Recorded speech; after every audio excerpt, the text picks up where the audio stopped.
xamuñu ko, on le découvre.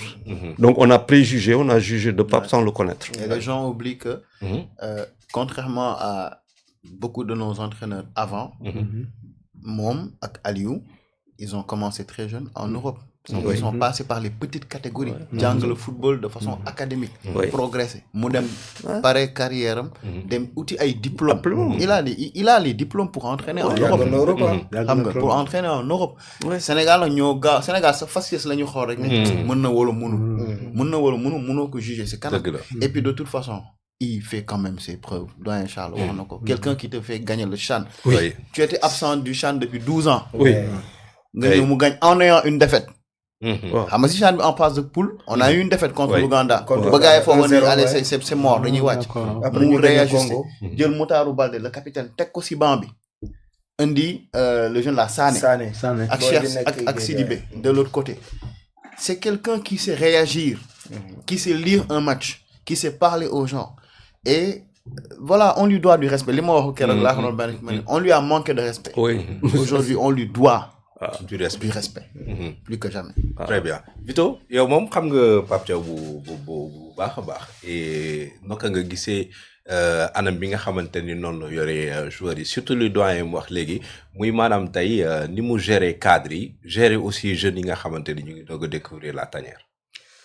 xam nga comme doyen lu mu wax doyen day laaxute rek mo la gën a xam Pape Thiaw xam nga comme Thierno li mu wax gis nga Pape Thiaw ci formation dafa dem ci club bu dàq formé ci France mooy Saint-Étienne jël fa coupe Gambardella boobu ñu noo netay jeune parce que ba muy ñëw may Saint-Étienne ñun moom lañ doon sol ñaar te su daa ñëw vacances moom lañuy indil ñu ñëpp ñu sol ba pare durée Saint-Étienne formation dafa yàgg jàng donc jóge foofu jouer Metz dem Espagne chaque jour li may wax rek moom laay wax ma ne Espagne africain bu fa jouer rek ndaanaan Espagne coomo du fa jouer dëgg la Espagne parce que xoolal Pathé Ciss nu muy jouer nga xool Gueye nu muy jouer Pape Gueye Nicolas Jackson aussi ils ont tous fait Villarreal parce que xam lu tax foofu soo technique wul doo fa toog de Espagne c'est des salseros non dañuy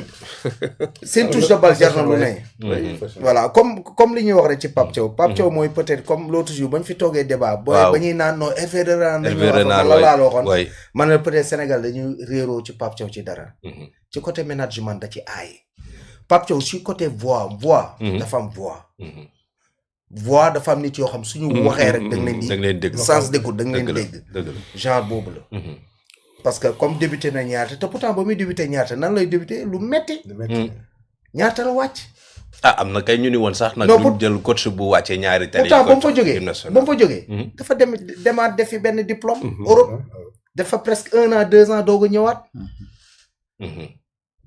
ba mu ñëwaatee dawul ñaari tali de dawul ñaari tali gis nga seen côté attaquant yi moom moo leen doon entraîner mooy comme père lu mu yor rek Sénégal nañu bàyyi di xool nit ci physique am di ko juger waaw di ko juger parce que nu mu jàngee football noonu la jàngee école tamit très bien absolument waaye c'est un diplômé dafa jàng dafa xam parce que nit ki su fekkee football dañ naan ku yeewul doo ko def soo muusul doo ko def mais moom nag dafa amoon qualité mooy CHAN bi mu ne CHAN ñun ñoo fa demoon ak Koto CHAN bi ñu njëkk a organisé ñun ñoo fa demoon en 2009 Côte d'Ivoire ñu dem ba demi-finale Ghana gagné ñu par série boobu maa yóbboon équipe bi voilà te pourtant ñoo ngi amoon groupe bu baax effectivement vous avez une belle équipe voilà mais comme Dramé li mu wax Pape Thiaw ba mu ñëwee moom bosam CHANam mais effectivement match contre Congo mooy dernier match bu mu war a gagner pour qualifier mais ba mu tegee équipe bi ñëpp a doon kaas ne kii li muy def nii parce que Mokhtar Ba di liim ku ne mais jour boobu la ñu doog a xam kan mooy latéral droit ba Boy Sané Mamadou Sané oui parce que si lañ door Congo 3-0 effectivement 3-0 lañ ko door qualifié ba pare am Algérie c'est moitié équipe boobu doon jouer ñoo nekk ni effectivement ñu éliminé par tir au but effectivement donc nit ki ci métier bi nga nekk rek balaa nga ci dugg da nga ko tarbiiru donc moom dafa tarbiiru comme li muy wax war nañ ko gën a mën a jox cër gën a jox respect ba pare moom bataille psychologique da ko mën soo ko xoolee da nga koy xool ci discours am contre bu Mali discours contre Bénin discours contre Égypte effectivement surtout man discours am contre Mali. contre Mali non foofu moom réglé na lu bare. mais ñoom seen famille est-ce que xam nga seen famille soo demee kër ga. mère bi. maam génn àddina mère bi yàlla na ko yàlla xaar. amiin ba muy nekk màggee déggul woon olof bu baax. bambara rek ay làkk seen kër ba léegi dañuy làkk bambara ñoom seen famille. benn partie ñoom dañuy làkk bambara seen famille ay tantam ñoom ñëpp loolu la ñuy làkk. mooy pour wane la moitié sénégalais la moitié malien. effectivement dëgg la yaay malien la effectivement. voilà mais dafa am yenn discours yoo xam ne saa su génnee ci média rek. yow amul benn sens. boo xam ne di nga ko mën a abattre wàcce. franchement quand tu vois même lu mu wax si Maroc nii. sa petite vidéo buy circuler lu mu dëppee affaire bi. teg ko si kaw Maroc toog. effectivement diplomatiquement c'est très fort. non c'est très fort. doyen Sanou dafa mel ni donc. Le foot africain aussi mu ngi siy gagné dara parce que dañu gis ni ki 4 équipes yi dem demi-finale yëpp rawatina ñaari dem finale ñi ko yoree ay doomu réew ma lañu et pourtant ñun dañ doon compter souvent sur l'expertise internationale les sorciers blancs lañ leen doon wax tout ça tey mel na ni am nañ beneen nag taxawaay boo xam ne le foot africain amee na ko et loolu ça se lie à travers le personnage de Pape Thiaw. waaw xam nga nag l'Afrique s'est décomplexée. Dans tous les métiers, les Africains ont toujours pensé nga baal nañu koy wax tubaab bi yaakaar nañ ne xam-xam nga xam da nga jàng quand tu vas dans les grandes écoles les Sénégalais sont souvent majors mais ñun dañoo yaakaaroon ne que toujours bu ñu gisee tubaab bi rek dañuy foog ne mais nag lenn moo taxoon que c'était la discipline des fois bu dee Vito la ma miin ko xam Sénégal la bu ñu la miinee rek yàpp la c'est vrai. loolu moo doon problème mu entraîneur sénégalais yi mais nag on avait des entraîneurs très rigoureux. costaud Jo Diop costaud. Mawade Intou ñoo xam ne regroupement sax il te convoque à 18h ba ñëwee 19h. ñu dàq la mais club yi aussi des fois suñu entraîneurs yi amuñu woon moyen ba nga xam ne on n'est pas da ngay dem benn club A tu as 4 ballons ou 3 ballons. oui. loolu aussi dañu doon joué. ba pare ñu koy doyal si ngay ñëw mais Pape Thiaw. je suis très étonné bi nga waxee sa famille moo tax ma ne xam nga ko.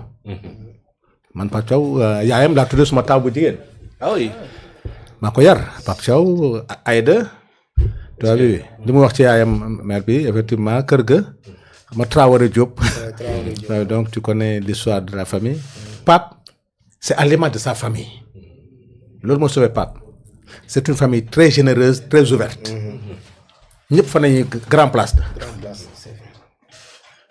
yaayam sax politiquement ba ñu ne ba sax finalement pour regrouper les jeunes de Niary Tally yaayam nañ def présidente pour mën a indi xale yi parce que faut dire rek que c'est une famille très ouverte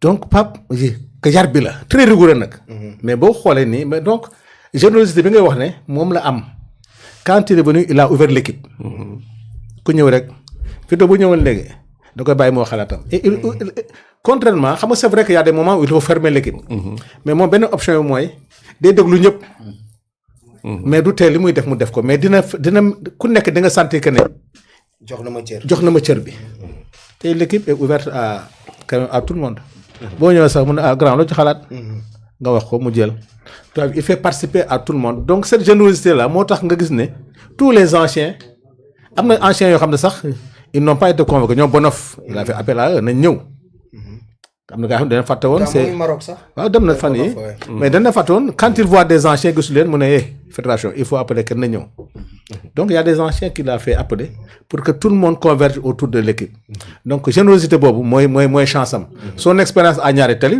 bon tu as bien suivi Pape ça lui a permis parce que xam nga idée bi nga ñëw ak Europe discipline football européen boobu boo ñëwee ci équipe bi gëb la boo xam ne seen mentalité bi sport de masse la tu as vu nga war a defar kooku tàmmul loolu Niary Tally xamul lu dul victoire à l'immédiat soo bëggee defar nag yow le temps joue contre toi absolument donc xam nga moo tax finalement quand il est venu il a pris le temps de prendre les attaquants liggéey ak ñoom transformation bi ba équipe bi victoire sur le champ te il faut nga recruter ay joueurs il faut nga def nangam te xam nga fii modèle économique bi mooy jaay joueur donc il a compris que ne daw bi donc pour te dire que ne chance boobu la ñu am sur les entraîneurs africains qui ont compris que ne il est temps dans tous les secteurs que africains yi seen xam-xam ñu def ko parce que réalité yi du benn c'est vrai qu'on a des sorciers blancs nag c'est vrai mais li ñu rawe woon rek mooy la discipline discipline bi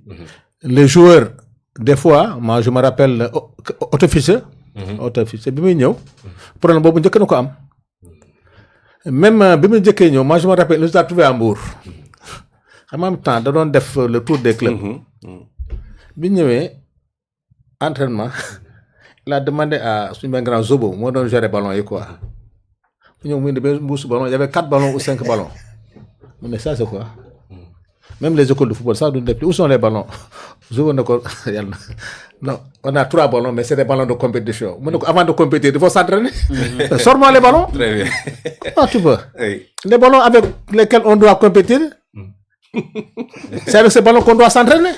Mais bien sûr. Pour les gars. Après, c'est la coopération allemande, il y a des ballons, qui def chaque jour un ballon. Finalement, nous avons tous compris, bon, demain, école de football, parce que bon, la chance qu'on a maintenant, la logistique est là. Donc, il faut rendre hommage maintenant, il faut perfectionnement. Il faut que ce entraîneur, parce que l'IA est rentré dans le jeu. Moi, j'ai trouvé. Moi, j'ai trouvé. Il en parlait tout à l'heure avec Arsenal. Ah, tu as vu? Moi, j'ai trouvé dans mon club là, à Paris, équipe moyenne. Je vois tech. On a un match de demi-finale avec Ben Ville. Avec tech, on mesurait la vitesse comme des joueurs. Ah oui. Mais c'est de la technologie. Ça. La technologie. Tous les joueurs, on peut mesurer cette vitesse, même leur poids, c'est poids, c'est rythme cardiaque et tout. Maintenant c'est la science. La technologie. C'est la technologie qui fait que qui a et pourtant on a de très bons Sénégalais yoo xamante ne formé nañ leen ci wàllu woowu. y a un Sénégalais bu nekk xam ngeen ko sax bu baax peut-être son nom m'a échappé muy woon ak équipe nationale c'est un ancien international léegi analyste vidéo la muy Maroc di fa liggéey Ablaye Seck bu dee woon jàmbaar voilà c'est Jàmbaar ça jàmbaar mais am na beneen aspect bu ñu fàtte ça c'est pour Thierno. Oui. D'abord les journalistes sportifs. Oui. dañuy jouer lu bëri. sur la performance des équipes. Oui. chance bi ñu am ñoom. c'est-à-dire xaw ma ndax mu ngi am est-ce que ñun suñu journaliste sportif yi aussi ñu ngi def que la formation mise à niveau yu mel noonu. Ils le font beaucoup. waaw font beaucoup parce que ñoom sport ñu ngi koy ils influent parce que moi je me rappelle au temps la Ablaye Dabo. Même sur la sélection des joueurs ñoom dañ ci doon contribuer. Effectivement si effectivement. parce que chance bi ñu am di suivre joueur bi.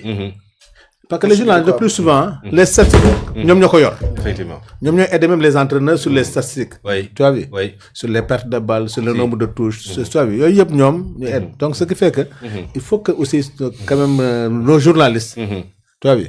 C'est comme nos médecins aussi ñoom ñëpp. Effectivement, oui. Tu as vu? Mun a converger quand même autour de nos clubs. Ils sont la mémoire de notre football journaliste. Et ça nous permet de faire la transition pour parler d'un sujet assez particulier.